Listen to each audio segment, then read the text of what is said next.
Bismillahirrahmanirrahim. Assalamualaikum warahmatullahi wabarakatuh. Alhamdulillahirabbil alamin. Wassalatu wassalamu ala asyrafil mursalin Sayyidina Muhammad wa ala alihi wa sahbihi ajma'in. Amma ba'd. Yang terhormat Bapak Ibu Dewan Juri Lomba Inovasi Pembelajaran Inspiratif Pendidikan Agama Berbasis TIK. Perkenalkan, kami peserta lomba atas nama Muhammad Isra Zainuddin, MPD, Guru Sejarah Kebudayaan Islam, MTS Negeri Samarinda, mengikuti lomba moderasi dari sekolah dengan judul Keragaman. Moderasi dari sekolah yang berhashtag internalisasi nilai-nilai agama dan budaya di sekolah dalam menumbuhkan moderasi beragama. Sebelum kita mulai belajar, mari kita sama-sama berdoa. Bismillahirrahmanirrahim. Radina billahi rabba wa bil islami dina wa bi sayyidina Muhammadin sallallahu alaihi wasallam nabiyyan wa rasula.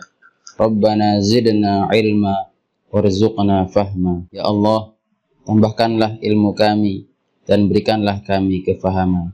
Amin ya rabbal alamin. Baiklah, adapun kompetensi dasar dalam mata pelajaran Sejarah Kebudayaan Islam kelas 7 MTS Negeri Samarinda sesuai KMA kurikulum 2013, yaitu KMA 183 tahun 2019.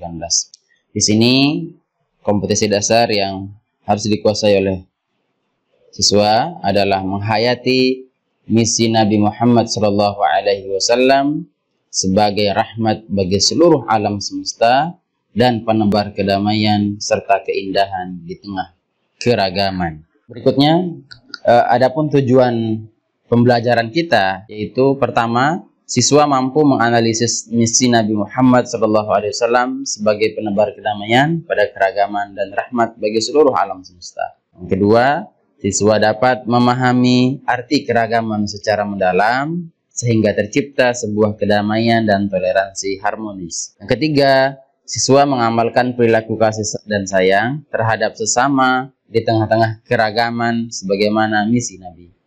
Yang keempat, tujuan pembelajaran kita adalah siswa menunjukkan sikap gigih dan sabar dalam mengajak kebaikan dan menerima keragaman atau perbedaan. Keragaman adalah sebuah keniscayaan.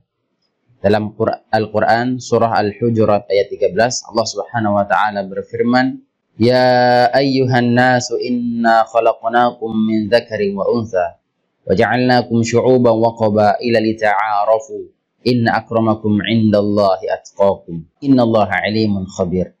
Hai manusia, sesungguhnya kami menciptakan kalian dari seorang laki-laki dan seorang perempuan dan menjadikan kalian berbangsa-bangsa dan bersuku-suku supaya kalian saling kenal mengenal.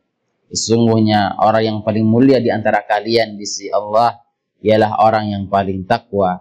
Sesungguhnya Allah Maha mengetahui lagi Maha mengenal. Manusia ditakdirkan tidak sama oleh Allah Subhanahu wa taala sebagai sarana kompetisi.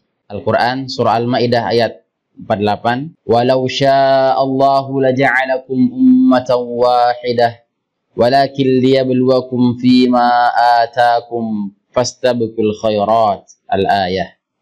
Sekiranya Allah menghendaki niscaya kalian dijadikannya satu umat saja, tetapi Allah hendak menguji kalian terhadap pemberiannya kepadamu, maka berlomba-lombalah berbuat kebajikan. Memahami arti keragaman, niscaya hidup terasa damai dan indah. Dalam hadis disebutkan, "Ikhtilafu ummati rahmatun." Perbedaan di antara umatku adalah sebuah rahmat. Berbicara tentang keragaman, maka Rasulullah adalah teladan terbaik dalam sikapi keragaman. Bagaimana tidak? Rasulullah bukan hanya seorang nabi, beliau adalah kepala keluarga, beliau kepala negara, beliau seorang khalifatullah fil alam, kemudian yang merupakan dambaan, merupakan suri teladan yang baik, contoh yang terbaik bagi umatnya. Bagaimana beliau mensikapi keragaman? Kita lihat.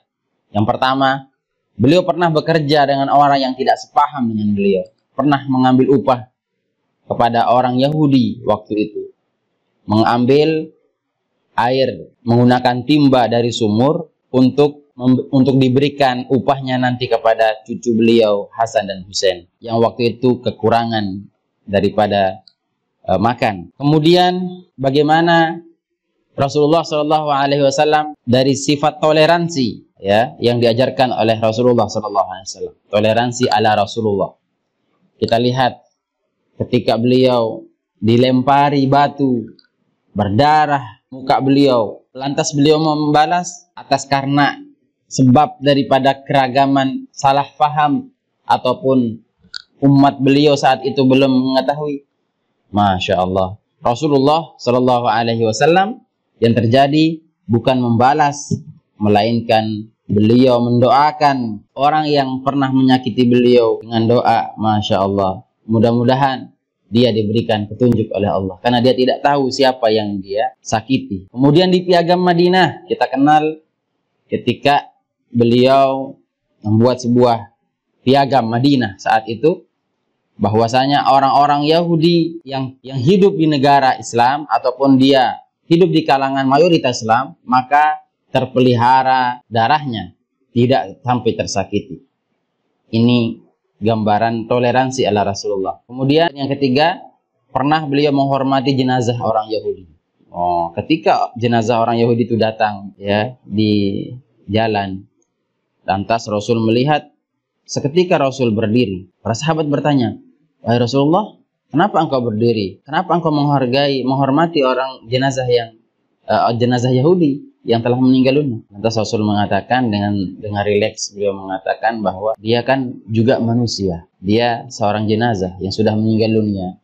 Kita hormatilah dia walaupun dia sudah meninggal dunia. Kemudian di sini kita bisa lihat ya, indah sekali kedamaian ada ketika kita mau menerima perbedaan. Masya Allah. Kekuasaan Tuhan menampakkan keragaman, salah satunya di NKRI tercinta, dengan berbeda-beda pulau, suku, bahasa, budaya, agama, adat, tapi tetap Bhinneka Tunggal Ika, bersatu. Ya, berbeda-beda namun tetap satu.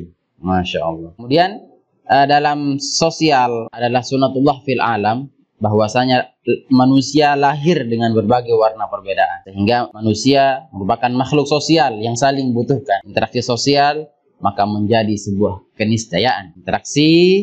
Dalam interaksi akan tercipta harmoni ketika kita mampu memahami sebuah keragaman, makna daripada keragaman. Interaksi berpotensi konflik jika kita menutup mata dengan sebuah keragaman atau perbedaan.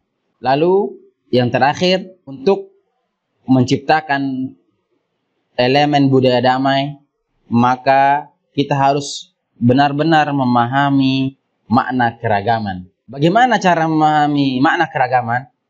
Maka di sini ada 5 elemen budaya damai yang harus kita pahami dan harus kita aplikasikan, implementasikan dalam kehidupan kita berbangsa, bernegara di dalam bingkai kesatuan Republik Indonesia.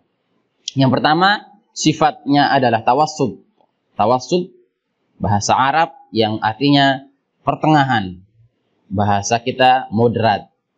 Kita tidak terlalu ekstrim dan tidak terlalu lemah. Kita berada di tengah-tengah. Kemudian bersifat tasamuh. Tasamuh artinya toleransi.